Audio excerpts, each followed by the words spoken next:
ce n'est pas innocent qu'on ait mis un point d'interrogation à l'intitulé de cette conférence, car l'agriculture cellulaire, aujourd'hui, dans le monde et en France, a ses promoteurs et ses détracteurs.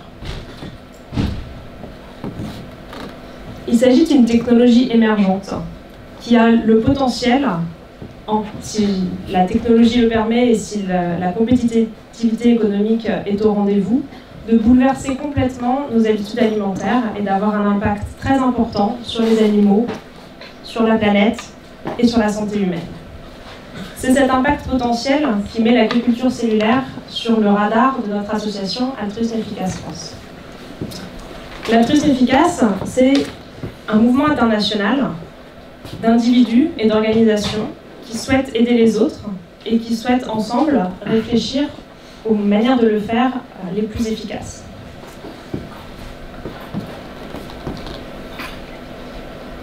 Nous nous sentons tous concernés par les enjeux liés à l'élevage intensif, liés au changement climatique et liés notamment à l'antibiorésistance, par exemple, qui découle des situations aujourd'hui de production de l'alimentation. Je remercie nos trois intervenants de nous faire l'honneur de leur présence ce soir. Nathalie Roland a mené en 2017 une étude avec l'Université de Maastricht sur l'acceptation de la viande cultivée auprès des consommateurs. Depuis 2018, elle collabore avec l'INRA sur un programme de recherche sur l'agriculture cellulaire. Didier Toubia, bonsoir, est biologiste, ingénieur agroalimentaire de formation et entrepreneur. Il est le cofondateur et le PDG d'Aleph Farms, start-up pionnière en matière de viande cultivée, qui vient cette semaine d'annoncer une levée de fonds de 12 millions de dollars. Enfin, Tristan Roth est référent agriculture cellulaire pour Altruisme Efficace France. Il a cofondé l'association Assiette Végétale et travaille désormais au ministère de la Santé. Il écrit régulièrement sur Internet au sujet de la viande cultivée. Je vais le laisser introduire le sujet pour vous. Merci Tristan. Merci Kelly. Non, je pensais le micro. Bonsoir à tous. Merci d'être venus. J'espère que vous êtes avec moi. J'aimerais votre attention et je vais vous demander de regarder l'image qui va suivre pendant quelques secondes. Voici ce qu'on appelle la viande cultivée. Pour ceux qui ne connaissent pas le sujet, la viande cultivée, c'est la possibilité de produire des produits d'origine animale sans élever ni abattre d'animaux. La question que je me pose quand je vois ce qu'on vient de voir sous cette image, c'est comment est-ce qu'on en est arrivé là? Comment peut-on avoir de la viande sans élever ni abattre d'animaux? Et bien pour cela, je vais vous faire un bref historique de cette technologie. En 1971, tout a commencé avec Russell Ross, donc qui est issu du milieu médical et qui, en fait, a travaillé sur la production durant 4 semaines d'une microfibre musculaire. Pour vous donner une idée de ce que ça donnait en 1971, si on regarde la photo d'un muscle, tout là-haut, on a un muscle. Eh bien, ce que cette personne a produit en 4 semaines de culture, c'est ce qu'on voit ici entouré en rouge. Alors, quand on regarde l'enchaînement, on se rend compte que c'est vraiment minuscule. Donc ça, c'était en 1971. Il se trouve que 30 années plus tard, en 2003, on a eu, depuis les années 90, l'arrivée de la culture de cellules souches. Et bien en 2003, ces deux chercheurs ont produit le premier steak cultivé de quelques centimètres. Eh bien, je ne sais pas si vous avez une idée de ce à quoi ça pouvait ressembler en 2003, mais je vais tout de suite vous le montrer. Voilà le premier steak à base de cellules. Ça a été fait en France, à Nantes. Il se trouve que les choses ont changé en 2013. Mark Post, un chercheur à l'université de Maastricht, crée le premier burger et le présente à Londres. C'est un burger qui, au total, aura nécessité 2 ans de recherche et il sera composé de 20 000 fibres musculaires.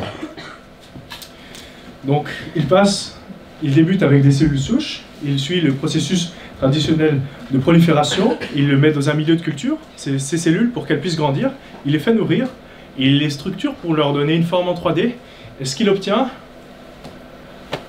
le premier burger. Eh bien, je ne sais pas vous, mais ça m'étonne déjà par rapport à ce qu'on a vu tout à l'heure. Maintenant, regardez bien cette image, parce que j'ai une question pour vous. À votre avis, combien est-ce que ça coûtait? Vous n'êtes pas obligé de répondre à voix haute. Je voudrais juste que vous figuriez un chiffre pendant quelques secondes. Bon. Alors, la réponse, la production de ce premier burger a coûté 250 000 €. La seconde question, c'est aujourd'hui combien ça coûte? Je crois avoir entendu la réponse. En fin 2018, le coût de production de ce même burger était estimé à 9 €. En 5 ans, on a connu une réduction drastique des coûts de production, et notamment en ordre de grandeur, qui est vraiment impressionnante. Et c'est en 2018 qu'une nouvelle étape a été franchie par, je crois, Didier Toubia. Donc, en collaboration avec l'Israel Institute of Technology, il a produit le premier steak. Avant, vous avez vu un burger, donc de la viande hachée. Là, on parle d'un premier steak complet. À quoi ça ressemblait? Donc, si on résume, durant ces dernières années, durant 50 ans, 1971 à 2018, on est passé de ça, donc la microfibre qu'on a vue tout à l'heure, en 2003, une bouillie sans forme, en 2018, donc 15 ans après cette bouillie sans forme, on est arrivé au premier steak complet. Alors, moi, quand je vois tout ce progrès qui a été réalisé en termes technologiques, j'ai envie de me demander, mais fondamentalement, pourquoi est-ce qu'on fait ça? Quelle est la raison de produire de la viande cultivée? Eh bien, il est temps de parler de l'altruisme efficace. Comme Kelly l'a introduit tout à l'heure, l'altruisme efficace, c'est chercher les meilleurs moyens de résoudre des problèmes globaux et essayer de mettre en œuvre les solutions. Il s'agit d'utiliser une combinaison entre l'empathie et la rationalité pour essayer de tenter d'avoir le plus d'impact positif sur le monde. Eh bien, pour ce faire, nous avons un framework qui est d'aborder les problèmes selon leur ampleur, c'est-à-dire combien de personnes sont affectées par ces problèmes et quelle est la gravité de leur situation. Par ailleurs, le deuxième critère, le potentiel d'amélioration, interroge l'effet de l'ajout de ressources à la résolution de ce problème. C'est plus de temps, plus d'argent, plus de personnes étaient consacrées à la résolution d'un problème. Dans quelle mesure celui-ci pourra-t-il se résoudre? Enfin, le troisième critère, le caractère négligé, c'est-à-dire dans quelle mesure un problème a déjà, dans quelle mesure des ressources sont déjà consacrées à un problème, et donc c'est en lien direct avec le potentiel d'amélioration. Eh bien, dans le cadre de ce framework, il y a un problème qui ressort majoritairement aujourd'hui, c'est l'élevage industriel. Bien sûr, il a différentes facettes, et c'est ça qu'on va désormais aborder. Premièrement, sur l'environnement. Aujourd'hui, les analyses nous disent que l'élevage industriel provoque plus de 14,5% des émissions totales de gaz à effet de serre à l'échelle mondiale. Il faut savoir que ce chiffre équivaut, on dit généralement que c'est le même niveau que tous les transports réunis.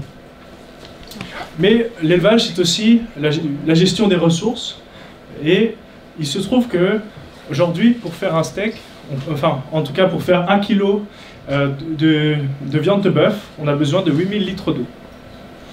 On sait également que l'élevage, c'est 70% des terres arables du globe. Pourtant, en dépit de l'énorme consommation de ressources de l'élevage, ce dont on se rend compte, c'est qu'il est majoritairement inefficient. Dans la mesure où, pour obtenir 1 calorie de poulet, on a besoin, en input, d'avoir 10 calories d'énergie fossile. Pour vous donner une idée de l'ordre de grandeur, pour des protéines végétales, l'input, c'est 2 calories d'énergie fossile pour un output de 1. Donc là, on voit déjà que c'est un processus majoritairement inefficient. Et l'eau est également concerné. Il faut savoir que l'élevage consomme énormément d'eau, comme je l'ai déjà dit avant, mais le problème de ça, c'est que il aboutit à l'introduction de phosphates et de nitrates, par exemple, dans les eaux. Et lorsque ces eaux utilisées se sont reversées dans la nature, nous avons un phénomène qui s'appelle l'eutrophisation, qui se traduit par la production d'algues vertes et l'acidification des écosystèmes. Pareil pour les rejets d'ammoniac, pour lesquels l'élevage industriel est responsable à 95% en France, et qui provoque également cette acidification des écosystèmes et notamment provoque des pluies acides. Enfin, sur le plan environnemental, l'élevage pose le problème de la perte de la biodiversité. L'élevage représente une partie écrasante de la biomasse aujourd'hui, ce qui fait que l'élevage empiète sur l'habitat naturel des animaux sauvages. Sur le versant de la question animale, on sait qu'aujourd'hui, chaque année, 70 milliards d'animaux terrestres sont abattus pour fournir de la viande et des produits d'origine animale. Ça, c'est seulement en prenant en compte les animaux terrestres, mais il faut savoir qu'il y a également les animaux marins. Si on les prend en compte, on arrive à plus de 1000 milliards d'animaux tués pour la consommation humaine chaque année. C'est une ampleur non négligeable, c'est le moins qu'on puisse dire, et pourtant c'est un phénomène, c'est un problème plutôt négligé, dans la mesure où 165 millions d'euros sont consacrés à la résolution de ce problème chaque année. Ce qui est vraiment peu, si on regarde les ordres de grandeur, notamment sur les problèmes auxquels on peut allouer des ressources. Il y a également le problème sur le versant de la santé humaine. L'élevage, aujourd'hui, on estime que 75% des maladies émergentes les plus dommageables sont transmises par les animaux, hein, donc ce sont les fameuses zoonoses. Il y a également l'antibiorésistance.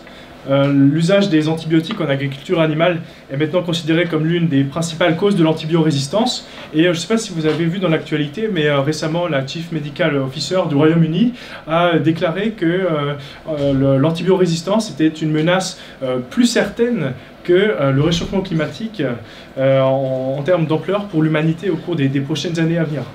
C'est vraiment pas négligeable. Alors, dans ce contexte, puisqu'on parle de viande cultivée ce soir, la question est de voir dans quelle mesure le développement de cette technologie pourrait pourrait contribuer à la résolution de ces problèmes. Alors premièrement, sur le plan environnemental, j'aimerais insister sur le fait que on est vraiment pour l'heure dans la prédiction. Ce sont des analyses prédictives, pas du tout des certitudes. Sur la question d'utilisation des terres, je vous disais tout à l'heure que l'élevage utilise 70% des terres arables du globe. Eh bien, avec la viande cultivée, aujourd'hui, les analyses parlent d'une utilisation moindre de 99% de terres. Ce qui aurait... Alors, j'ai parlé d'arrêt de la déforestation, ce serait peut-être un peu fort, mais néanmoins, ce dont on est sûr, c'est que l'utilisation moindre des terres pourrait permettre de reforester, pourrait permettre de développer de la technologie de captation de CO2 et bien sûr préserver les habitats naturels des animaux sauvages et pour notamment restaurer la biodiversité. Par ailleurs, sur la consommation d'énergie, là, on est vraiment sur un sujet où les résultats aujourd'hui sont contrastés. L'idée, c'est qu'on a des premières études qui ont montré que la consommation d'énergie associée à la viande cultivée pourrait être assez élevée. Mais les analyses prédictives montrent qu'à grande échelle, la viande cultivée pourrait être beaucoup plus ressource efficiente que l'élevage conventionnel. Une première prédiction parle de 45% d'usage d'énergie en moins. Alors, donc ça c'était pour l'énergie, qui est en lien avec la question suivante. Je vais vous expliquer pourquoi. Aujourd'hui, on parle également de pollution de l'air, d'émissions de gaz à effet de serre pour l'élevage.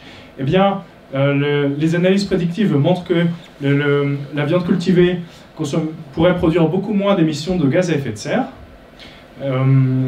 Voilà, la Commission européenne, une étude menée par la Commission européenne a dit que les ordres de grandeur pourraient être réduire de 2, ce qui est vraiment pas négligeable. Toutefois, il y a une incertitude, c'est-à-dire que sur le long terme, une étude a récemment montré que bon, mais on est vraiment dans l'hypothétique. L'étude disait que dans 1000 ans, en fait, il faudrait que la viande cultivée repose sur des énergies propres pour être plus avantageuse sur le plan environnemental que la viande conventionnelle. Alors, il y a une question de différence entre le fait qu'aujourd'hui l'élevage émet beaucoup de méthane, et en fait le méthane, le méthane reste une quinzaine d'années dans l'atmosphère, alors que le CO2 resterait plus longtemps.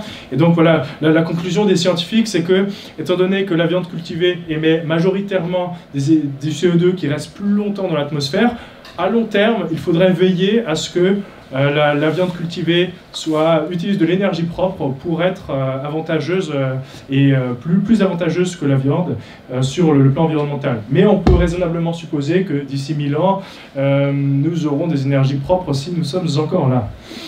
Alors, maintenant, il y a la question de la pollution de l'eau et des sols. Ce qui est intéressant, c'est que le fait de ne plus utiliser, le fait d'utiliser de la viande cultivée dans son processus de production n'impliquerait ni antibiotiques, ni nitrates, et ce type d'effluents qui polluent les eaux et les sols. Il y aurait encore des hormones de croissance, c'est-à-dire pour faire grandir, en fait, des facteurs de croissance pour faire grandir ces cellules, mais pas plus que les éléments utilisés aujourd'hui dans les processus de production de viande actuelle. Sur l'utilisation d'eau, comme je disais avant, cette utilisation pourrait être beaucoup moindre. On parle de 82 à 96% moins d'eau utilisée que l'agriculture animale. Enfin, sur la santé humaine, ce qui est intéressant avec la viande cultivée, c'est que l'environnement de production est complètement aseptisé et contrôlé, ce qui est beaucoup plus sûr pour la sécurité du consommateur par rapport à un produit issu de l'élevage. De même, étant donné où il n'y a plus d'animaux vivants impliqués dans la production de viande de culture, les risques d'infection zoonotique, donc la transmission d'une maladie de l'humain à l'homme et vice-versa, pourraient être considérablement réduits, voire nuls. Enfin, également, sur la question du produit, il faut savoir que la viande cultivée, son processus de production permet d'optimiser le produit, notamment d'enrichir la composition nutritionnelle de la viande, et donc d'ajouter certains types de vitamines, par exemple, et également de réduire la teneur en graisses nocives. Ce qui est intéressant, si on fait le lien avec les problématiques de santé humaine, aujourd'hui, les maladies cardiovasculaires, c'est un enjeu fort du système de santé. Là, on tient quelque chose sur la modification de la composition du produit. Et évidemment, si on peut optimiser sa composition nutritionnelle, ça implique également potentiellement de prévenir des risques de malnutrition. Enfin, on peut citer d'autres avantages potentiels sur le plan de la santé, comme l'absence d'antibiotiques, le fait qu'il n'y a pas d'hormones ajoutées par rapport au processus de production classique, le fait qu'il n'y a pas de contamination fécale possible, et enfin, l'amélioration de la traçabilité et de la transparence, qui est un sujet majeur pour les consommateurs. Enfin, et peut-être de façon majoritaire, comme on l'a vu avant, l'élevage aujourd'hui, c'est 70 milliards d'animaux terrestres tués chaque année pour la consommation humaine. L'impact de la viande cultivée, bien sûr, donc à grande échelle, la viande cultivée, ce serait encore une industrie, mais comme quelqu'un disait, ce qui change, en fait, la seule chose qui change, c'est 70 milliards d'animaux près. Et c'est très intéressant de constater qu'on pourrait conserver la viande, notamment pour les personnes qui souhaiteraient en manger, tout en n'exigeant plus l'abattage des animaux. Alors, pour ce faire, la viande cultivée, aujourd'hui, on sait que chacune des cellules souches impliquées dans la production peut se multiplier un grand nombre de fois. Et donc ça c'est vraiment théorique ce que je vais dire, mais en théorie, une seule cellule souche mère pourrait répondre à la demande mondiale annuelle de produits carnés, avant d'avoir besoin d'être remplacée Alors, étant donné qu'il n'y a pas de processus de production industrialisé, ça reste vraiment théorique. Toutefois, ces premières études sont vraiment intéressantes. Alors, si je vais faire quelques remarques, comme vous avez pu le voir, on est, pour l'heure, on est vraiment encore dans les potentialités, et dans la mesure où l'incertitude est assez élevée. Dans ce contexte, il est également pertinent de considérer la viande cultivée pas de façon isolée, mais comme s'inscrivant dans un paysage de propositions visant à établir une agriculture durable. Je pense notamment aux alternatives végétales qui sont très intéressantes et qui doivent également faire l'objet de recherches, évidemment. Dans ce contexte, je pense que la meilleure approche consiste à observer, utiliser une approche rationnelle et notamment être attentif aux faits, aux études, et garder l'œil ouvert sur les bénéfices potentiels de la mesure où les enjeux auxquels cette technologie s'adresse sont très élevés et on ne peut pas se permettre le dogmatisme et de faire des erreurs. Merci beaucoup. Je vais désormais passer la parole à Didier. Bonsoir à nouveau. Ravi d'être avec vous ce soir. C'est important pour moi de participer à cette conférence, étant donné que les produits dont Tristan vient de parler sont des produits qui sont encore en développement. Et c'est vrai que beaucoup a été dit récemment, en France en particulier ces derniers mois, autour de la viande cultivée, sur les différentes problématiques et un débat relativement animé. Alors que ces produits sont encore en développement et plusieurs années du marché. C'est important, je pense, de bien mettre en perspective ce débat, de comprendre ce qu'on sait, ce qu'on ne sait pas encore, où cette industrie en est, de présenter les faits, pas pour orienter ou pour influencer l'opinion, mais pour que chacun puisse prendre une décision et décider s'il voudrait manger de ce produit ou pas, le donner à ses enfants ou pas, de telle manière à ce qu'on puisse rester dans un débat tout à fait, disons, factuel et collaboratif. Je vais me présenter moi-même rapidement. Donc j'ai étudié à l'ENSBANA, à Dijon, à l'époque. Maintenant, l'ENSBANA s'appelle AgroSup Dijon. J'ai fait ensuite une spécialisation à Montpellier, à la SIARC, section industrie agroalimentaire de région chaude. Mon objectif était surtout d'aider à améliorer la nutrition dans les pays en développement et en Afrique. J'ai ensuite fait un master spécialisé à Subdeco Paris et je suis parti de manière naturelle en Afrique de l'Ouest, dans une branche de la Banque mondiale qui s'appelle la Société financière internationale, en tant que responsable de projet. Et là-bas, j'ai compris quelque chose qui a changé la manière dont je regarde le monde jusqu'à aujourd'hui. Je parle d'il y a 22 ans.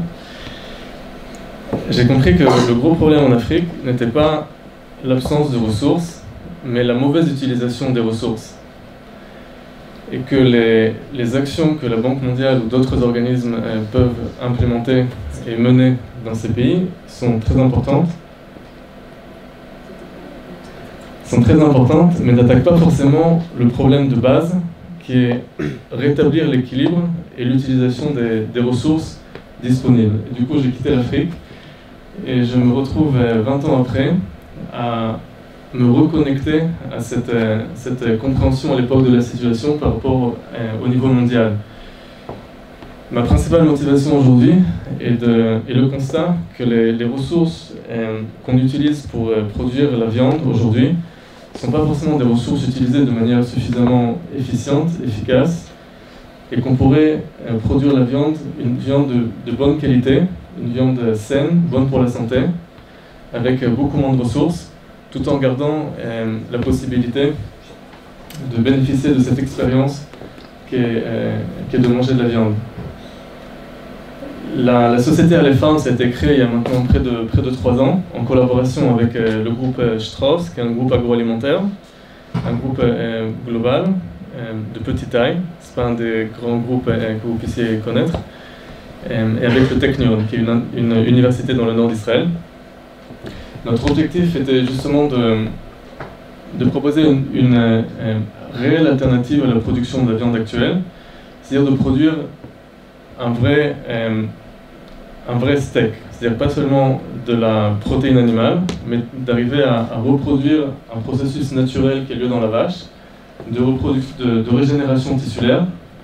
Comme vous le savez, nos tissus se régénèrent 24 heures sur 24. Chez nous, chez la vache, c'est pareil, chez la majeure partie des animaux. Si on fait du sport, on peut créer de la masse musculaire. Indépendamment de ça, nos cellules meurent et naissent de manière constante, comme vous le savez.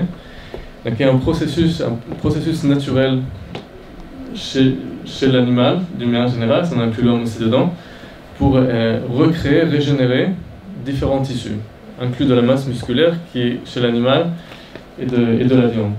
Notre objectif est de reproduire ce même processus, mais de manière contrôlée à l'extérieur de l'animal. Pour ça, on s'est isolé les cellules responsables de l'initiation de ce phénomène et reproduire les mêmes conditions à l'extérieur de l'animal en termes de ce qu'on appelle un milieu de culture, qui est en fait la solution aqueuse qui reproduit l'environnement de l'intérieur de l'animal. Comme vous savez, on est constitué à 80% d'eau.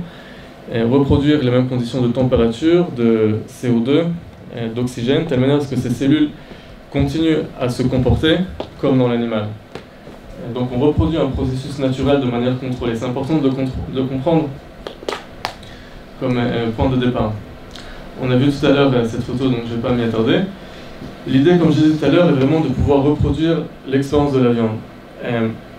En tant que société, notre approche n'est pas une approche fonctionnelle, à la différence d'autres sociétés américaines. Il y a certaines différences entre les sociétés américaines et les sociétés européennes dans ce domaine, je veux dire. Étant moi-même ingénieur en agroalimentaire, je comprends l'aspect émotionnel, affectif, culturel lié à l'alimentation. Et l'idée est vraiment de pouvoir garder ce même rapport à l'alimentation et pas juste de produire de la junk food ou de l'alimentation de moins bonne qualité. L'idée serait d'avoir en fait deux steaks différents d'ici quelques années, mais qui sont exactement similaires en termes de l'expérience qu'ils produisent aux consommateurs. Un steak produit selon des procédés conventionnels tels qu'ils sont aujourd'hui, et un autre steak qui est produit selon des procédés plus durables, plus éthiques, tout en restant sain et éventuellement avec des avantages pour la santé. C'est important de le comprendre parce qu'on parle aujourd'hui beaucoup de protéines alternatives. On a parlé récemment beaucoup de Beyond Meat pour certaines raisons. Et si tout le monde comprend qu'il y a aujourd'hui certains défis dans l'industrie de la viande, les agriculteurs et les industriels de la viande eux-mêmes se penchent sur ces problèmes et proposent eux aussi des solutions d'agriculture plus durables. Disons qu'il y a deux innovations technologiques principales aujourd'hui. Une qui est basée sur des substituts à base de plantes, comme Beyond Meat qu'on vient de mentionner, Impossible Foods ou un grand nombre d'autres sociétés. Et leur approche est de dire la viande est problématique, remplaçons la viande avec autre chose, avec des plantes, et essayons de reproduire le même goût, les mêmes flavors, de telle manière à ce que vous ne sentiez pas la différence. Notre approche est complètement différente. Dire que la viande est un bon produit, j'aime moi-même la viande, et j'aime en manger. Je suis conscient qu'il y a certaines limitations à la manière dont la viande est produite aujourd'hui. Donc gardons la viande et essayons de résoudre les problèmes associés à la production de la viande. C'est l'approche de la viande cultivée qui est notre approche. La terminologie ici est intéressante et importante aussi. On entend souvent en France parler de viande de laboratoire. Cette viande ne sera pas produite en laboratoire, c'est important de le comprendre. De la même manière que d'autres produits agroalimentaires sont développés en laboratoire, et toutes les PME françaises qui travaillent dans l'agroalimentaire, ou les plus grands groupes comme Danone, Nestlé en Suisse et d'autres, développent tous leurs produits dans des laboratoires. Ces produits passent ensuite en production dans des installations qui sont dédiées à ce type de produits. Dans notre cas, nous envisageons de produire notre viande dans ce qu'on appelle des biofermes, qui seront des installations similaires à des laiteries ou des installations de production de yaourts essentiellement. On verra des cuves relativement importantes dans lesquelles le tissu croîtra, se développera. Des installations relativement aseptiques et automatisées. similaire à ce qu'on voit dans le milieu laitier, qui est une autre branche de l'industrie de la protéine animale. J'aime pas non plus tellement le terme viande artificielle, parce que pour moi, il me fait plutôt penser à des substituts de viande à base végétale. Et ce qu'on fait techniquement est de la viande. J'ai une question à midi, justement, d'un journaliste en Suisse qui me posait un grand nombre de questions autour de la terminologie.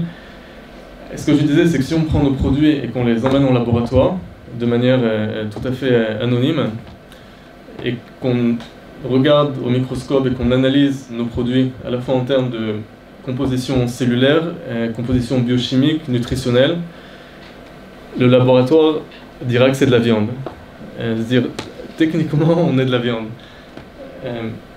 J'aime moins le terme artificiel, on est par contre éventuellement de la viande cellulaire, cette nouvelle catégorie d'agriculture qu'on appelle agriculture cellulaire, à base de culture soit tissulaire, soit cellulaire, viande cultivée, viande durable peut-être, je ne sais pas. La terminologie est encore à finaliser. L'idée d'un côté, comme Tristan le mentionnait, était de faire face à la demande de la croissance mondiale tout en préservant les ressources naturelles. J'ai ici une infographique pour les États-Unis, je n'ai pas celle qui correspond à l'Europe, donc je suis désolé si c'est peut-être attaché à une autre zone géographique, mais je pense que c'est intéressant parce que ce qu'on voit ici, c'est que toute cette partie, donc pasture, farmstead, feed, c'est l'alimentation animale, feed export, livestock feed, toute cette partie des terres, de la surface du continent est dédiée à la production animale, à la production de viande, et cette petite partie ici est dédiée à la production du reste de l'alimentation. Et ce qu'on voit, c'est vraiment une sorte de disproportion entre les ressources utilisées pour produire la viande et les ressources utilisées pour produire les autres produits alimentaires. Vous voyez en bas aussi golf, c'est les États-Unis jouent au golf. Christmas trees, les arbres de Noël. Mais c'est effectivement assez intéressant de le voir de manière visuelle. Donc comment ça marche? J'en parlais rapidement et j'ai préparé à la fin de la présentation une sorte de questions-réponses sur certaines questions qu'on me pose assez souvent. Je serais évidemment ravi d'avoir vos avis dessus aussi. Les principales étapes de la production sont les suivantes. Chez nous, c'est 4 étapes, dans la plupart des sociétés, c'est plutôt 3. La première est le sampling ou le prélèvement, merci en français, de cellules d'un animal. Ce qu'il faut comprendre, c'est que quand l'animal grandit, je vais expliquer ce que c'est le terme de cellule souche. Je ne sais pas si tout le monde connaît bien ce terme-là, ce qu'on appelle en anglais stem cells. Lors de la fécondation, l'embryon, quand il est formé de cellules souches. C'est des cellules qui ont 2 caractéristiques principales. Une, c'est qu'elles peuvent se multiplier quasiment à l'infini. Et leur deuxième caractéristique, c'est qu'elles peuvent se différencier, c'est-à-dire devenir quasiment n'importe quel type de cellule fonctionnelle, c'est-à-dire se transformer en n'importe quel type de tissu. Une cellule d'embryon peut devenir, quand elle sera grande, une cellule de peau, une cellule de muscle cardiaque, une cellule de pancréas. Les corps adultes gardent des cellules souches qu'on appelle cellules souches adultes, qui gardent une partie de ces caractéristiques, mais atténuées. Et c'est les cellules qu'on isole donc, pour commencer le processus de croissance de la viande. La deuxième phase est une phase de prolifération cellulaire, où l'idée est de produire une grande partie de cellules. Ça se passe dans ce qu'on appelle des bioréacteurs, qui sont des sortes de fermenteurs, en fait, qui reproduisent les conditions de l'intérieur de la vache, dans un milieu aqueux, qu'on appelle le milieu de culture. Et je vais en parler aussi dans quelques minutes. La troisième phase qui est propre à la farms est une phase de structuration du tissu. En fait, on utilise ce qu'on appelle un scaffold en anglais, qu'on traduirait très mal en français par échafaudage, qui ne veut pas dire grand-chose, mais au sein de la vache, au sein de l'animal, pour que les cellules puissent régénérer un tissu et former un tissu, elles doivent adhérer à une structure, de telle manière à ce que cette structure leur donne un support pour se différencier, se développer. Donc c'est des conditions similaires qu'on doit leur fournir. Et ensuite, dans certains cas, donc on parle de finition du produit, inclut le packaging et donc un produit prêt à être consommé. Alors si on compare ce procédé de production par rapport au procédé de production conventionnel de la viande, ce que vous voyez, c'est qu'on réduit le temps de manière significative. Et en fait, on élimine la phase de l'élevage de l'animal. C'est-à-dire qu'au lieu d'élever l'animal, on élève entre guillemets directement les cellules. Au lieu de donner à manger à l'animal pendant 2 ans ou 2 ans et demi, pour que l'animal arrive à l'âge d'abattage, on donne à manger, entre guillemets, directement aux cellules, ce qui permet d'avoir un rendement en principe beaucoup plus élevé. Aujourd'hui, il y a besoin de 9 grammes de protéines d'alimentation animale pour que le bœuf produise 1 gramme de protéines de viande. C'est le rapport le moins bon d'entre tous les animaux. Le poulet, c'est 1,4 à 1. Dans notre cas, on aimerait arriver aussi proche que possible de 1 à 1, ce qui permet de réduire évidemment les ressources et les besoins en temps et en ressources naturelles. En termes de timeline, on pose souvent la question de savoir quand ces produits seront disponibles sur le marché. J'en ai parlé rapidement dans mon introduction. On a terminé donc en 2018, fin 2018, une première phase importante de preuve de concept. On a démontré nos capacités à produire un vrai steak qui est encore de relativement petite dimension. Comme vous l'avez vu, on n'est pas encore au gros steak à l'entrecôte pleine. Mais c'est effectivement un milestone important pour nous. On a encore à peu près 2 ans de développement pour arriver à un produit commercial. Et ensuite, une phase de transfert en production à plus grande échelle, qui prendra probablement encore 2 ans. Donc on ne va pas de lancement commercial avant 3 ans minimum et probablement plutôt 4 ans. Et pour terminer ma présentation, l'idée que je voulais partager avec vous, c'est de dire que la manière dont on approche la viande cultivée est très similaire de l'approche des cultures hydroponiques, des cultures hors sol.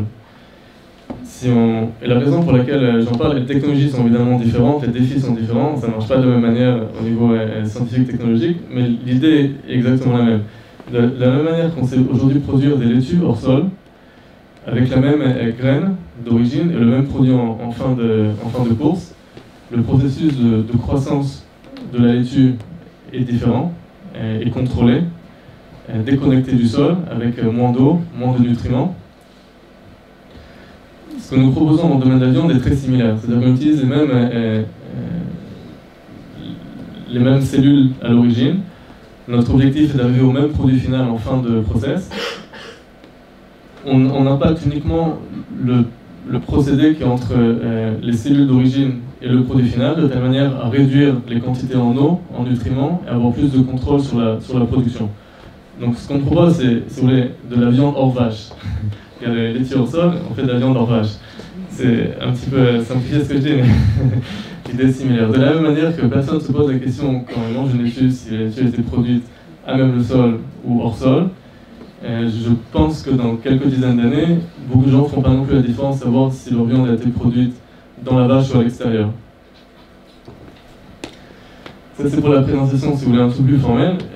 Si vous voulez bien, je voulais passer sur quelques questions qu'on pose souvent. Et à nouveau, je serais ravi d'en discuter plus en détail lors de la session des questions-réponses après. Oui. C'est après la question. Oui, oui c'est après. Je serais ravi si vous m'interrompriez et ça me ferait plaisir que vous interveniez aussi pendant la présentation, aucun problème. Une grande question est la question du sérum fœtal bovin qu'on pose toujours. Le sérum fœtal bovin est utilisé dans des applications médicales, d'ingénierie tissulaire, dans le milieu de culture, dans cet environnement aqueux qui sert de sorte de remplacement à l'environnement de l'intérieur de la vache, dont on parlait tout à l'heure, qui amène donc les nutriments, les sels, lipides, les facteurs de croissance, les minéraux aux cellules, de la même manière que le sang les amène dans l'animal. Il est effectivement très difficile de répliquer de manière fidèle un environnement naturel. Et ce qu'il y a de plus facile, de plus simple, c'est de récupérer ce sérum qui est issu du sang. C'est le liquide en fait du sang d'embryon bovin, qui est vendu comme sous-produit en fait à l'industrie médicale, qui est mélangé à ces milieux de culture dans les industries médicales à petite proportion, petite quantité, et qui permet de mieux répliquer les conditions qui sont les meilleures pour les cellules. Dans le cas de la viande cultivée, toutes les sociétés que je connais, et je connais à peu près toutes, travaillent sur des alternatives. On a déjà nous-mêmes produit notre viande avec des milieux de culture sans sérum bovin, des milieux de culture encore très chers, et un des challenges, un des défis importants dans le domaine de la viande cultivée, c'est de savoir justement réduire le coût et optimiser les milieux de culture sans sérum fétal bovin. Donc personne n'a l'intention de fournir un produit, de mettre sur le marché un produit dans lequel du sérum fétal bovin est impliqué. C'est important de le mettre au point.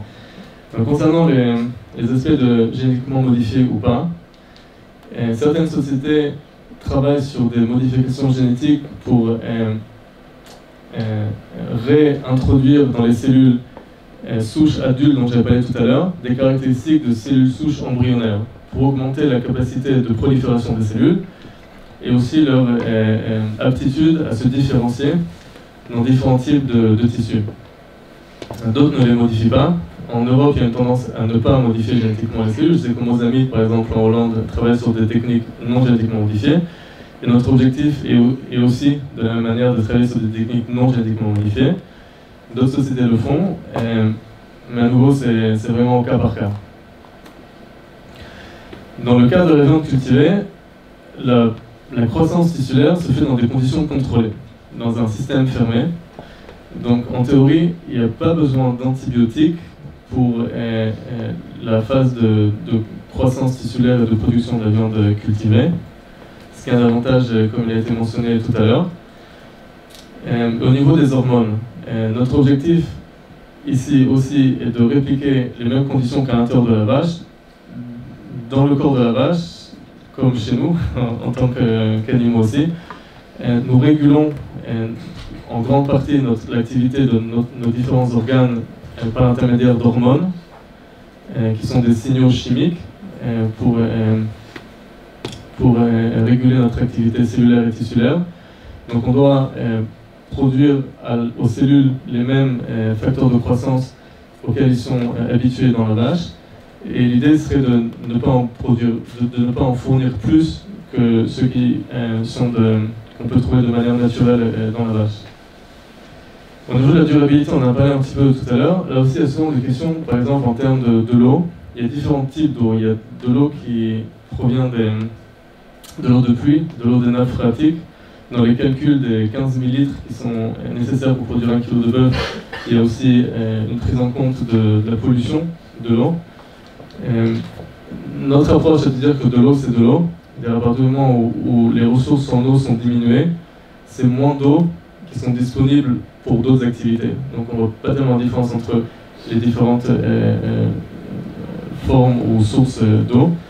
Au niveau de l'énergie CO2, on en a parlé un peu tout à l'heure, donc je ne vais pas élaborer là-dessus tellement. À l'Air France, nous-mêmes, comptons début 2020, en début d'année prochaine, commencer une étude spécifique à notre procédé de production avec une université leader dans le domaine en Europe. Ce qui est important ici, c'est de comparer ce qui est comparable. On parlait tout à l'heure de l'élevage industriel. C'est clair que la viande cultivée n'a pas forcément pour objectif de remplacer l'agriculture, disons, paysanne, extensive, organique. L'idée serait plutôt de pouvoir remplacer une partie de l'agriculture intensive industrielle. C'est important aussi de comparer ce qui est comparable en termes aussi du life cycle. Je ne vais pas trop rentrer dans le détail, mais je serais ravi d'en discuter plus en détail si vous le voulez.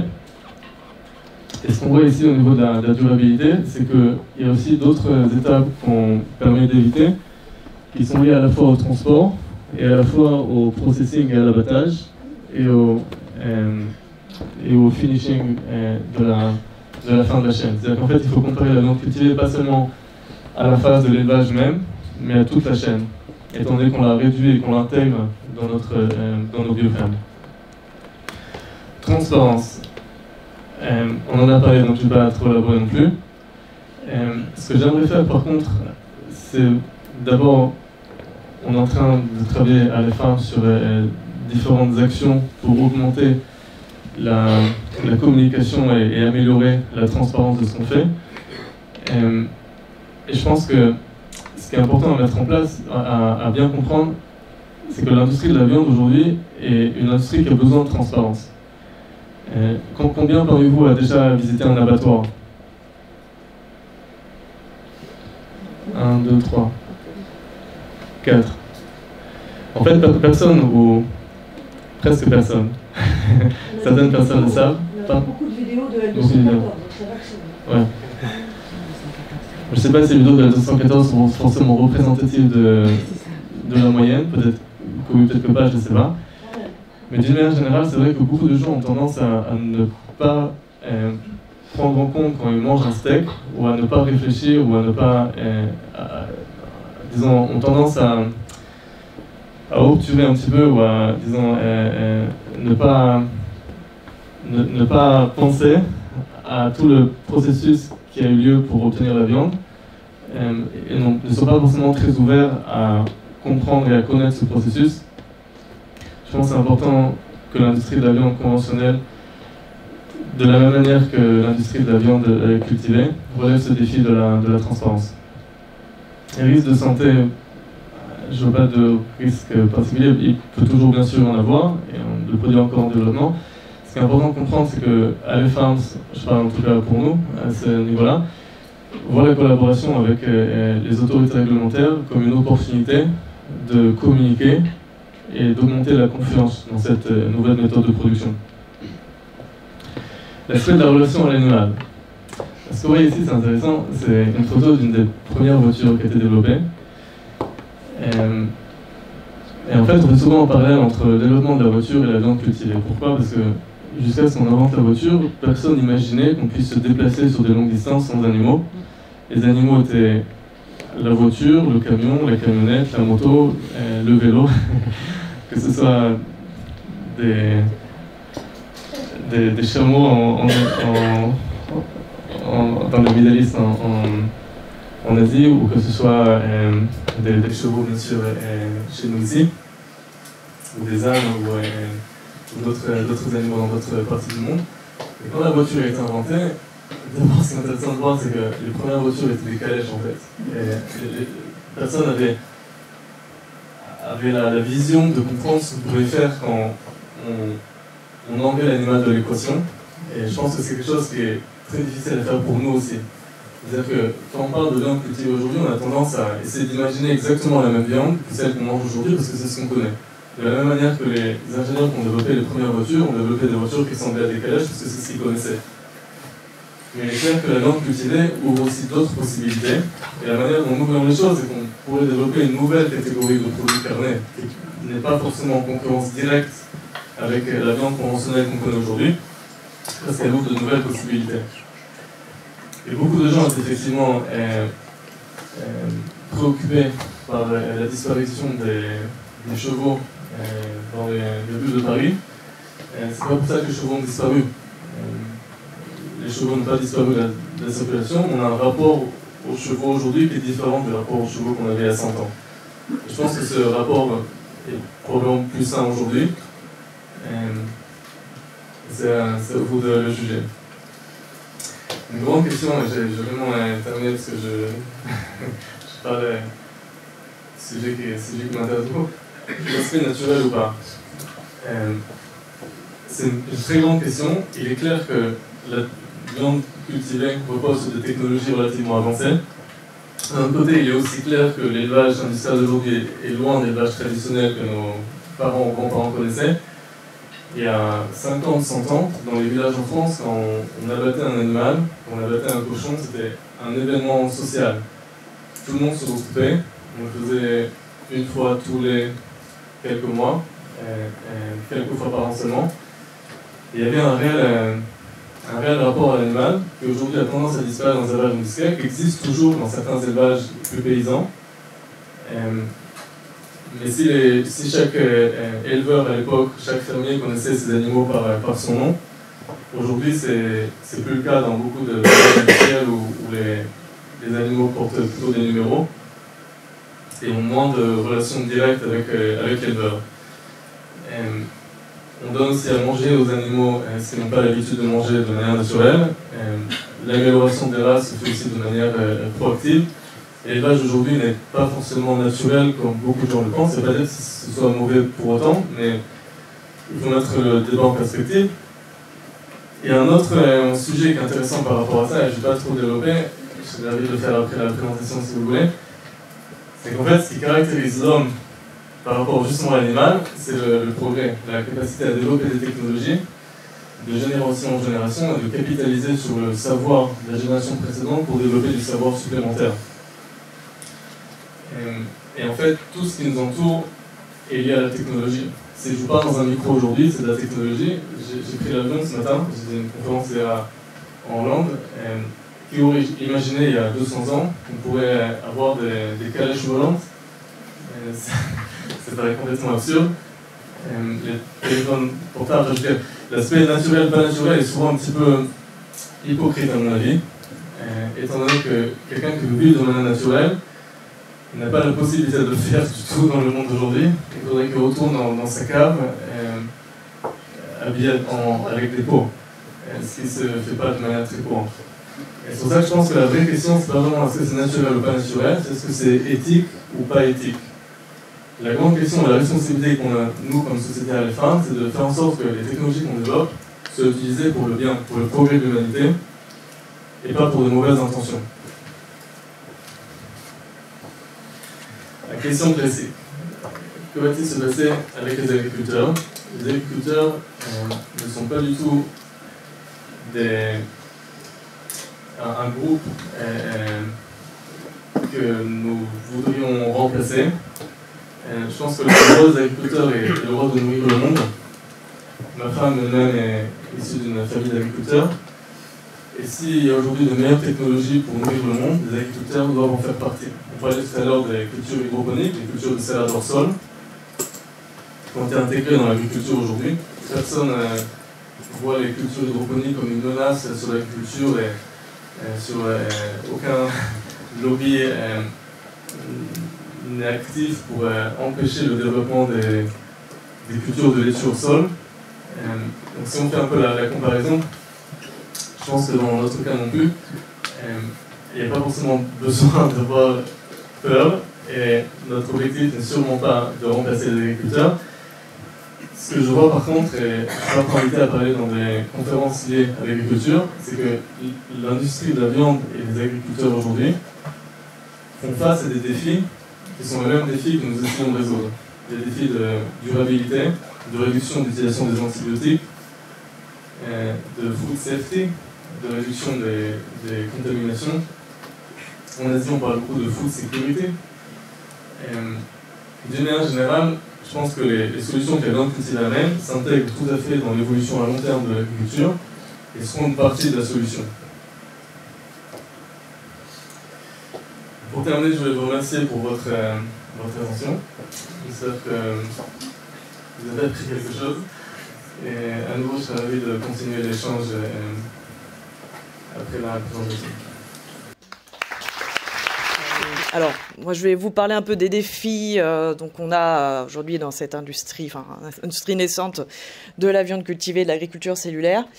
Peut-être aussi parler de Proveg, parce que donc je travaille pour cette ONG, donc ONG internationale, qui travaille sur en fait des alternatives aux produits animaux, pas mal sur les alternatives végétales, et le but c'est de trouver en fait des solutions aux problèmes que pose la production de produits animaux conventionnels, et voilà, qui soient bonnes, qui soient meilleures pour la planète, pour les humains, pour les animaux, etc.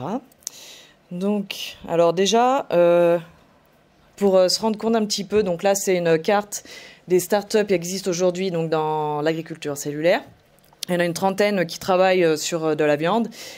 Et on peut voir que pour l'instant, ça se situe quand même surtout aux États-Unis et donc à San Francisco, dans la Silicon Valley.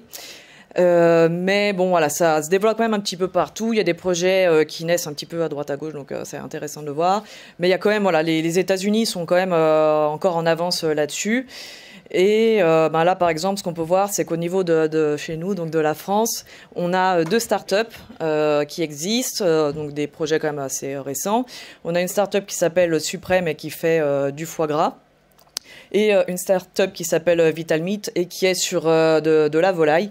Et donc, il y a 2 personnes de ces 2 startups qui sont dans la salle si jamais il y a des personnes qui veulent leur parler après. Mais pour l'instant, voilà. Donc, au niveau de la France, on a 2 projets là qui sont en train de se mettre en place. Voilà, ce qui est à noter pour l'instant. Donc voilà, après je vais montrer aussi au niveau de l'agriculture cellulaire, parce que donc, quand on parle d'agriculture cellulaire, c'est pas uniquement de la viande, c'est aussi des protéines animales. Donc pour aussi avoir une vision de ce qui se fait aujourd'hui, donc là on a des choses au niveau donc, de la viande, du poisson, des fruits de mer. Donc au niveau de la viande, on a plusieurs espèces, donc des prototypes faits à partir de plusieurs espèces d'animaux donc qui ont été faits. Donc du bœuf, du porc, du poulet, du canard. On a donc aussi du poisson avec par exemple Finless Food et de la crevette avec Shock Meats. Donc voilà, et pour ce qui est la partie viande, et on a aussi donc des protéines animales qui sont produites donc à l'intérieur de ce qu'on appelle l'agriculture cellulaire, avec une autre technique, mais qui fait des protéines en fait de lait, des protéines d'œufs, comme on peut voir ici. Donc par exemple Perfect Day, donc qui fait du lait, qui met en train de mettre de développer du lait, Clara Food qui sont sur les œufs, donc du blanc d'œuf, New Culture qui est sur de la protéine de lait. Donc là, ils ont fait il n'y a pas longtemps un prototype de mozzarella. Et même au-delà en fait de l'alimentation, on a aussi la possibilité de travailler sur des matériaux comme par exemple du cuir avec Modern Mido, donc qui fait une sorte de cuir en fait à base de collagène, donc qui a des propriétés qui peuvent être différentes et intéressantes par rapport à ça, par rapport à du cuir conventionnel. Il y a Bolt Thread qui travaille sur de la soie, donc on peut voir là qu'ils ont fait une robe en soie faite avec cette technique. Et il y a aussi par exemple Geltor qui fait du collagène, et là c'est ils ont commencé par le cosmétique. Je pense qu'après ils travailleront aussi dans l'alimentaire pour remplacer par exemple la gélatine. Mais voilà, en fait on peut voir que c'est une industrie qui va pouvoir être sur différents types de produits. Mais sachant que voilà, tout ça est encore en cours de développement. Et c'est aussi pour répondre, en fait, des fois, on va nous demander, enfin, on va nous dire, donc c'est bien de développer une alternative pour la viande, mais on aura besoin de lait, on aura besoin de cuir, de choses comme ça. Donc voilà, c'était pour montrer qu'on travaille sur différents types de produits animaux. Donc après, au niveau de la recherche et de ce qui est compliqué au niveau de la recherche sur l'agriculture cellulaire, en fait, c'est un domaine qui regroupe 2 autres domaines, qui sont le domaine médical et le domaine des food science, sciences des aliments. Donc ça peut être en fait compliqué d'avoir des chercheurs qui travaillent là-dessus, parce que c'est un peu ou l'un ou l'autre. C'est-à-dire que pour obtenir des financements pour faire de la recherche sur l'agriculture cellulaire qui regroupe donc ces 2 domaines, les chercheurs en médecine, en ingénierie cellulaire, ils vont avoir du mal à trouver un financement pour travailler là-dessus, en fait, mais sur des applications alimentaires. Donc d'un côté, voilà, ça va être compliqué dans ce sens-là. Et pour les chercheurs en sciences des aliments, vont peut-être pas avoir toutes les connaissances dans ce qui est la culture cellulaire, et aussi leurs laboratoires vont pas être forcément adaptés à ce qui sert en fait pour l'ingénierie tissulaire. Donc c'est comme ça un petit peu au croisement de 2 disciplines, ça va être compliqué d'obtenir des bourses pour faire un projet qui au final reste pas complètement dans le domaine dans lequel il travaille à la base. Et aussi, ce qui est compliqué, c'est que, comme dans toute nouvelle discipline, on manque de premières données de base pour en fait mettre au point, en fait proposer donc de mettre au point un projet de recherche, s'appuyant généralement sur des données antérieures, parce qu'on n'a pas justement ces données antérieures, donc c'est compliqué en fait de commencer à travailler là-dessus, d'avoir les premières données pour se lancer après, enfin continuer à faire des recherches sur ce domaine-là. Et ça reste encore un domaine de recherche qui est peu connu, donc qui peut sembler encore compliqué et risqué.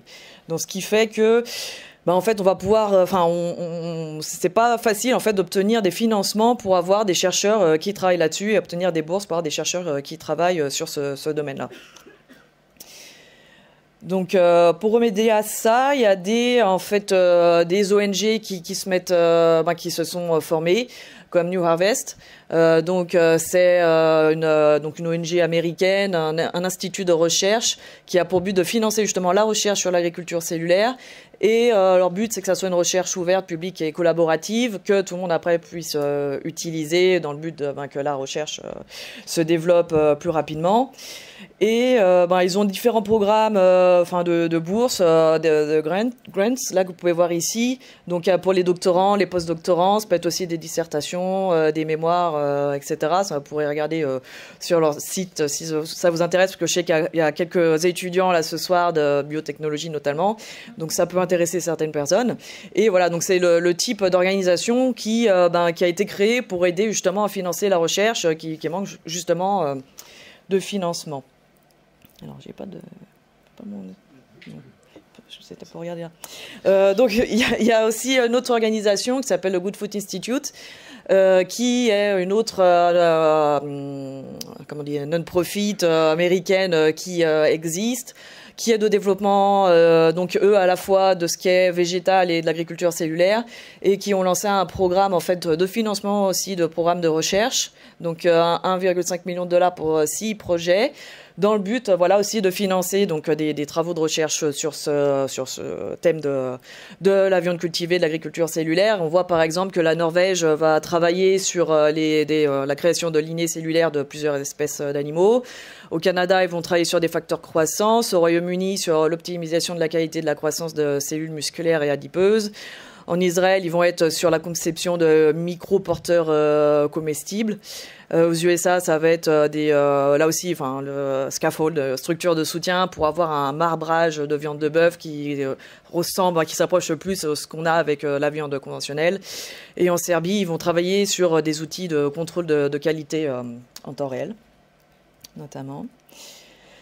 Alors après, justement, on peut se demander ce qui se passe au niveau des gouvernements, parce qu'a priori, ça devrait intéresser les gouvernements, vu les potentiels bénéfices qu'on a avec cette technologie, pour être intéressés par les bénéfices pour la planète, pour les animaux, pour les humains, une nouvelle façon de nourrir aussi les humains. Mais pour l'instant, c'est vrai qu'il se passe pas encore énormément de choses. Ça va peut-être prendre un peu de temps, mais on peut voir qu'il y a quand même des choses. Donc par exemple, les Pays-Bas étaient les premiers à financer donc de la recherche sur la viande cultivée en 2005. Après, il y a l'Asie qui est pas mal intéressée. Donc au niveau de l'Inde, ils vont en 2020 avoir un centre de recherche spécialisé sur la viande cultivée. Il y a aussi un centre, Center for Cellular and Molecular Biology, qui a reçu de l'argent pour travailler sur la viande de mouton. Au niveau du Japon, donc là, le gouvernement a investi dans la start-up japonaise qu'ils ont là-bas directement. À Singapour, donc le gouvernement est aussi donc pas mal intéressé. Ils ont donc mis de l'argent sur un programme de recherche et il y a une agence qui va travailler là sur de la viande de poulet. Après, en Israël, donc un autre pays qui est qui fait partie des pays qui sont plutôt pas mal avancés sur cette technologie. Donc il y a l'Innovation Authority qui a financé une partie donc du développement du steak de Aleph Farms. Et un peu plus près de chez nous, il y a le gouvernement flamand qui est aussi intéressé par ça. Donc il y a le ministre de l'Innovation qui a dit que la viande cultivée présentait un énorme potentiel et qui devait se concentrer sur la production. Donc le gouvernement flamand est intéressé et intéressé aussi de éventuellement financer des projets de recherche là-dessus. Donc c'est aussi intéressant de voir que ça se rapproche peut-être aussi de la France. Alors, au niveau de l'Europe, là, il y a l'EIT Food. Alors, j'avais noté, c'est en fait Bon, alors, ça ne marche pas. Il y a pas de... c'est le centre d'innovation technique européen, quelque chose comme ça, qui a pour but d'aider, en fait, au développement de l'innovation. Donc là, ça concerne l'alimentation dans ce cas-là. Et ils ont des programmes aussi de financement... financer des programmes en Europe. Et donc, il y a Aleph Farms notamment qui travaille avec eux. Ils travaillent aussi avec une université au Danemark pour travailler sur du lait, protéines de lait cultivées. Donc ça, c'est au niveau européen. Et en France, alors j'ai pas entendu parler pour l'instant que la France s'était intéressée. J'ai rien entendu. Ça pourrait être bien justement qu'on s'y intéresse parce que des pays par exemple comme la Belgique qui s'y intéressent pour afin que leur pays reste compétitif.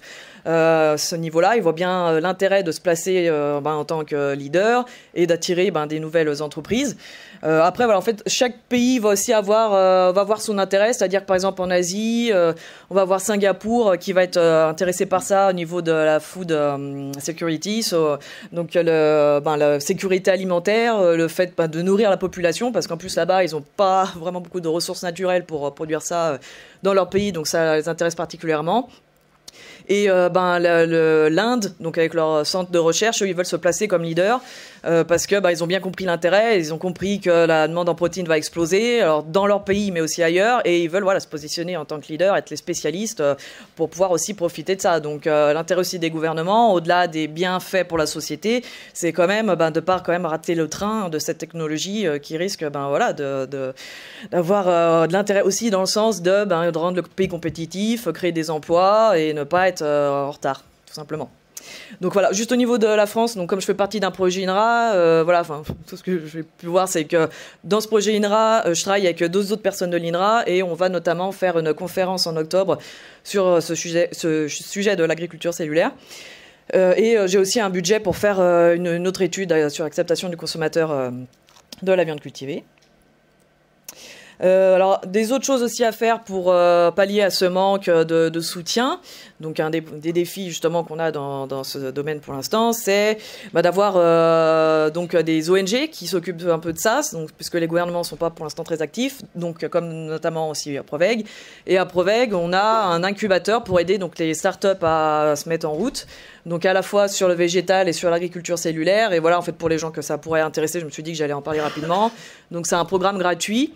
Qui aide donc les startups sur le végétal et l'agriculture cellulaire. Chaque startup a un mentor.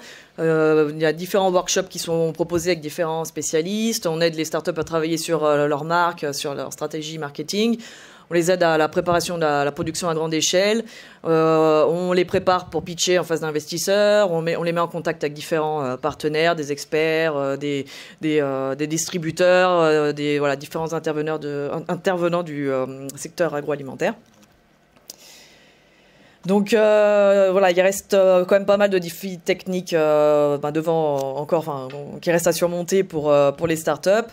Donc parce que en fait le principe c'est d'adapter comme une technique qui vient du médical à de la production alimentaire. Donc il y a quand même des choses à adapter.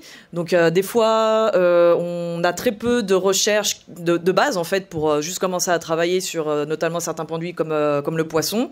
Donc il y a les gens qui sont là-dessus, ça peut être plus ou moins compliqué parce qu'ils partent vraiment de zéro. Faut travailler sur les lignées cellulaires immortalisées, les rendre les plus stables possibles. Donc ces lignées-là, donc en fait c'est le but, c'est d'avoir des cellules qui se multiplient plus longtemps et qu'on ait recours à moins de prélèvements sur les donneurs. Donc voilà, faudra trouver des alternatives au sérum fœtal bovin pour différents types de cellules. Voilà, juste pour le sérum fœtal bovin, en fait, moi, donc ça fait 2 ans là que je travaille sur ça et j'ai vu vraiment passer beaucoup d'informations fausses sur ce sérum fœtal bovin. Donc il faut vraiment se mettre dans la tête que personne ne compte utiliser ça.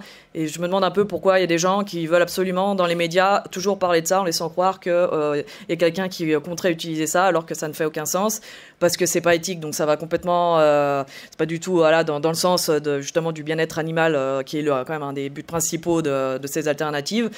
C'est très cher, c'est pas durable et c'est pas stable comme produit, c'est pas pratique à utiliser. Donc je voulais juste en reparler rapidement. Il y a des chercheurs de l'INRA Monsieur Hoquette. Ah oui, en fait, il fait... Comment ? Qui annonce cette thèse sur le sérum fœtal. Alors, qu'est-ce qu'il dit exactement ?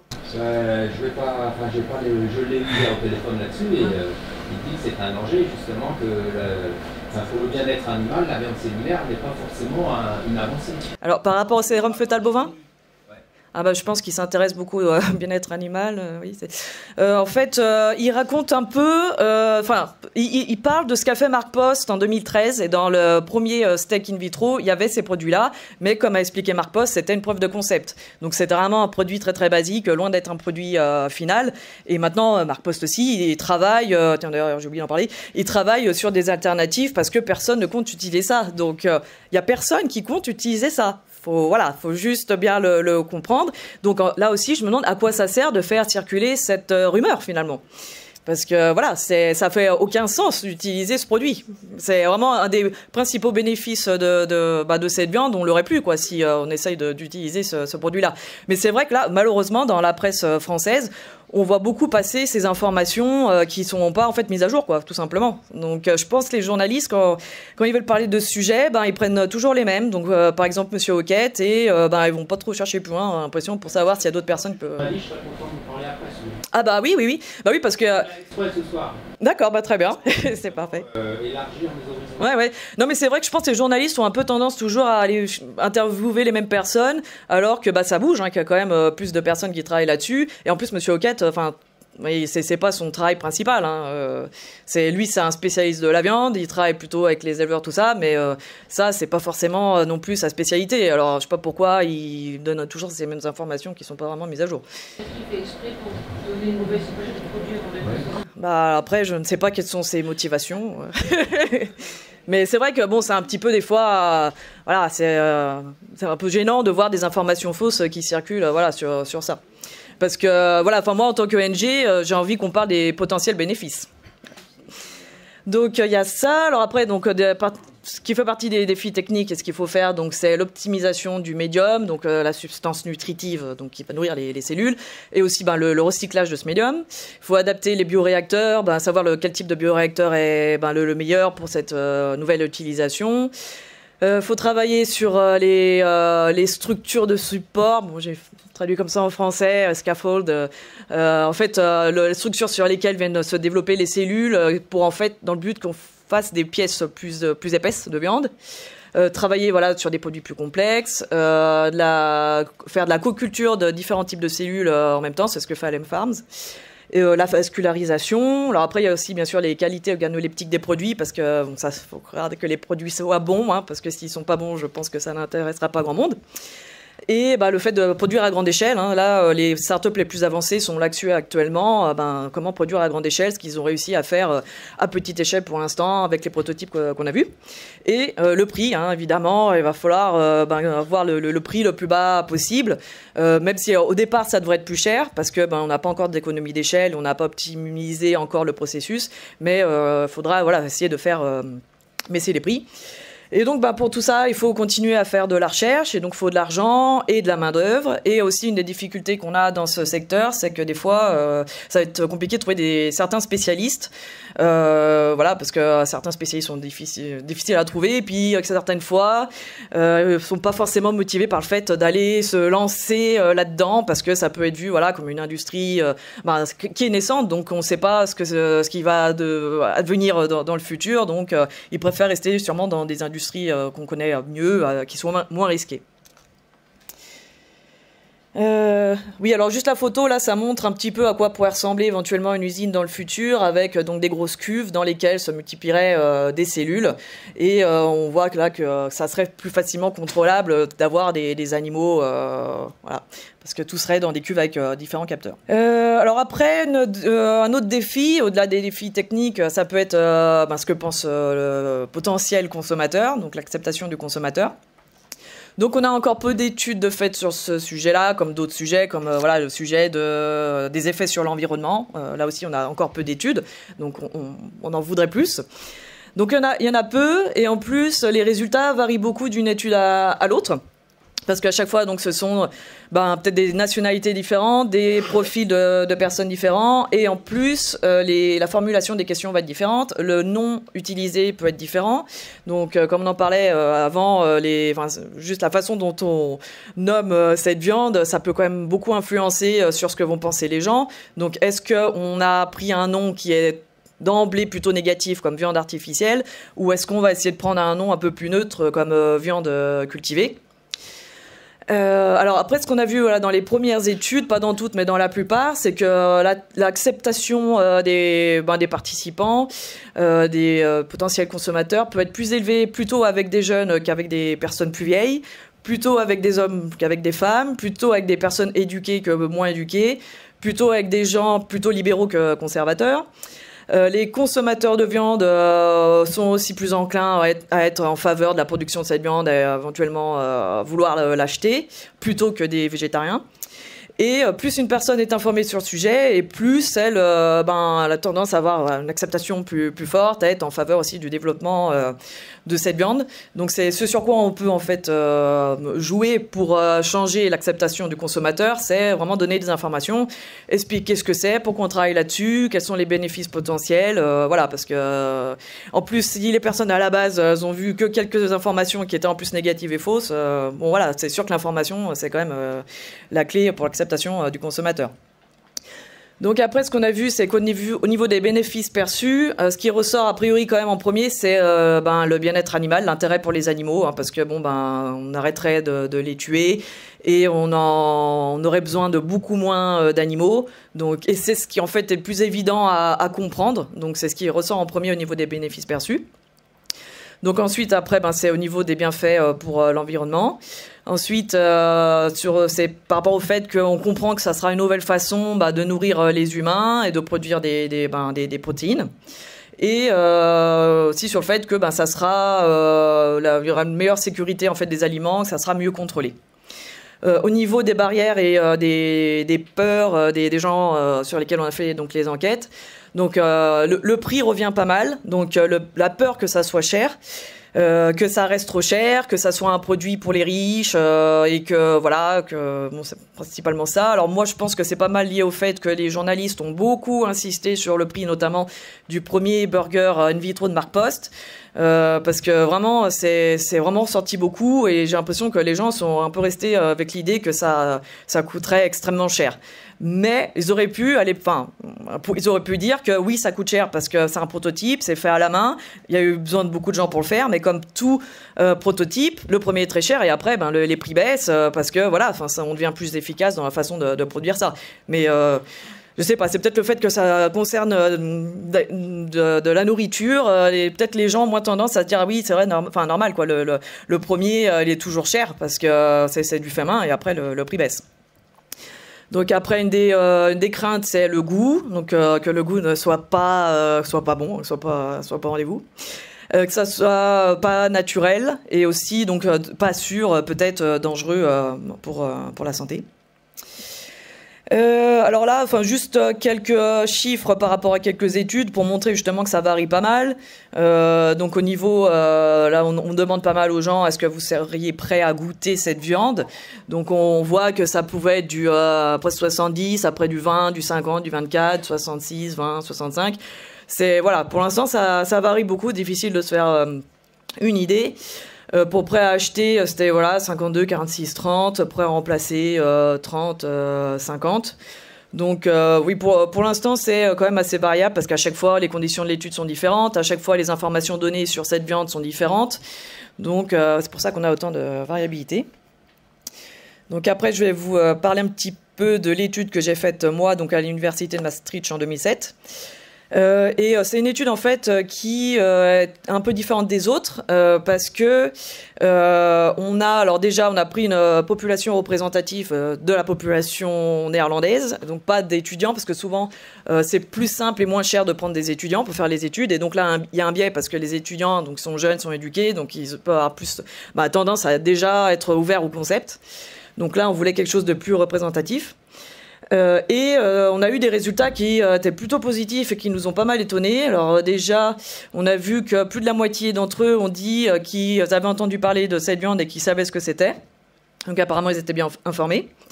Ensuite, on a divisé notre groupe, donc il y avait à peu près 200 personnes. Ils ont été divisés en 3 groupes et ils ont eu chacun un type d'informations différentes sur cette viande.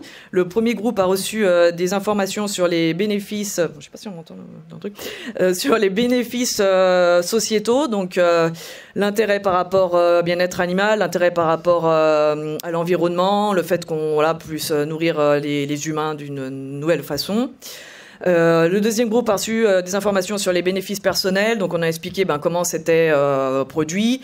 On a expliqué la valeur nutritionnelle. On a expliqué que c'était sûr, qu'il n'y avait pas de danger. Et le troisième groupe, on leur a pas donné d'informations sur les bénéfices de cette viande par rapport à la viande conventionnelle.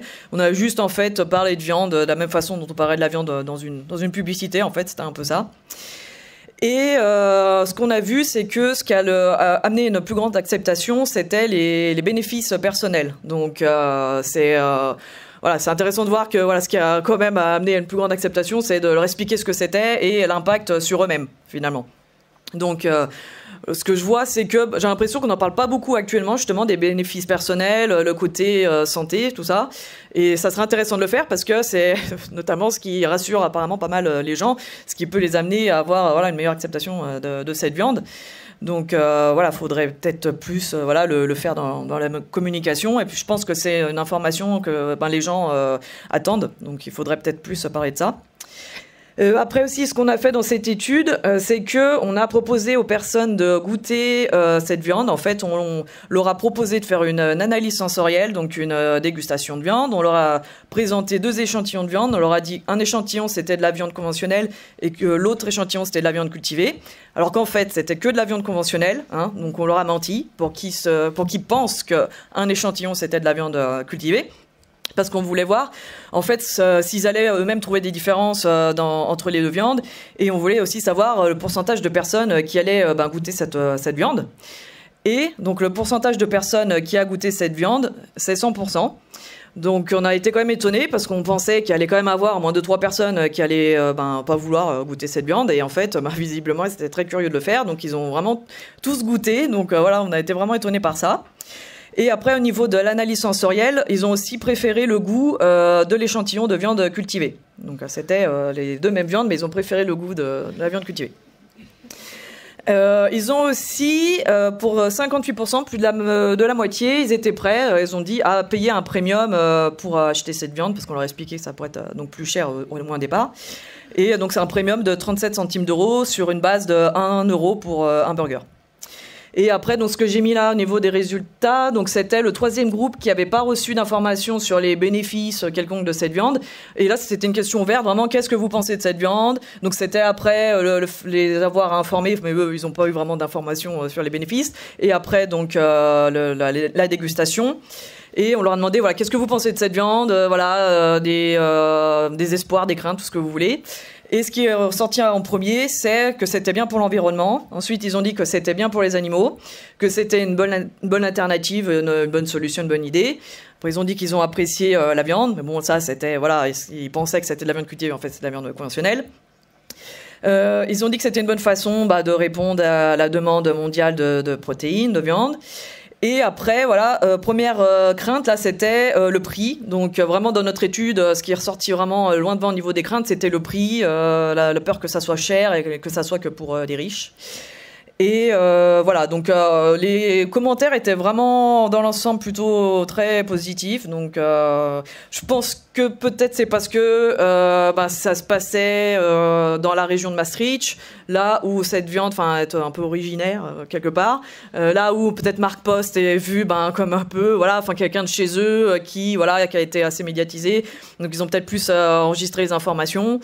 Après, est-ce que aussi il y a une différence culturelle entre, par exemple, des Néerlandais et des Français? Est-ce que les Néerlandais sont plus ouverts à l'innovation, ont une culture gastronomique un peu moins forte, sont plus informés au sujet des problèmes environnementaux causés par la production de viande conventionnelle?